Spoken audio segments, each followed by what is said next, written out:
Endang di Lampung. Ustadz mau tanya Ustadz, sholat sunnah tasbih ini apa ada Ustadz? Salat sunnah tasbih, ya. Tasbih. Baik. Alhamdulillah wassalatu wassalamu ala Rasulillah. Salat sunnah tasbih ini ada atau tidaknya diperselisihkan para ulama. Sumber dari perselisihan mereka adalah status hadis yang membicarakan tentang salat tasbih ini. Ya. Kalau kita perhatikan, segolongan dari ulama menyatakan bahwa hadis ini bisa diamalkan.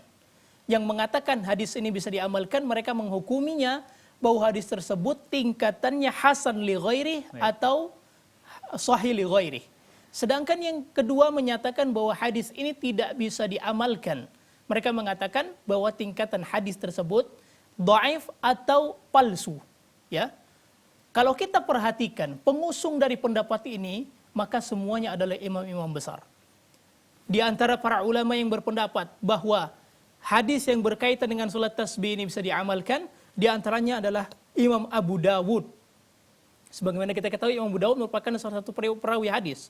Kemudian Imam An-Nawawi, Imam Az-Zarkashi, kemudian Imam Syaukani, dan yang tidak jauh dari kita adalah Syekh Muhammad Nasiruddin Al-Albani.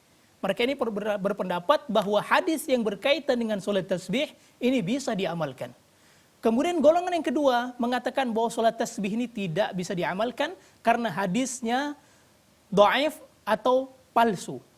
Di antaranya adalah Imam Ibnu Hajar Al-Asqalani menyatakan hadisnya adalah hadis yang syaz, ya.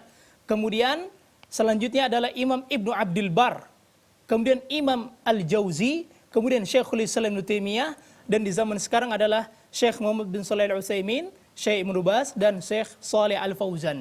Mereka ini menyatakan bahwa salat tasbih tersebut tidak bisa diamalkan.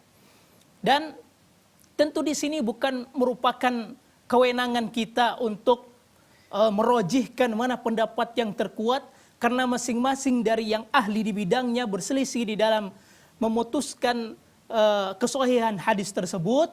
Maka di sini kalau perlu saya bilang, sebetulnya saya lebih condong kepada pendapat yang kedua yang menyatakan tidak dianjurkan.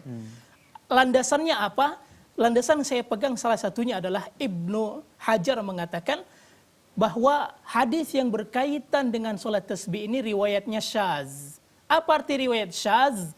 Yaitu ada seorang perawi yang menjelaskan sebuah hadis dan perawinya itu thiqah, terpercaya. Ya. Tetapi ternyata ada perawi yang lain yang lebih thiqah membawakan satu riwayat yang bertentangan dengan riwayat yang thiqah tadi. Sehingga riwayat yang pertama otomatis dia tidak terpakai karena ada riwayat yang lebih thiqah. Itu yang pertama, menurut penutur Ibnu Hajar.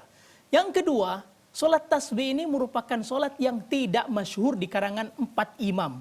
Bahkan kita tidak mendapati penukilan dari Imam Abu Hanifah, Imam Malik, Imam Syafi'i. Tidak kita dapati di antara mereka yang menjelaskan tentang salat tasbih ini. Karena memang salat ini tidak masyhur di kalangan mereka, tidak dikenal.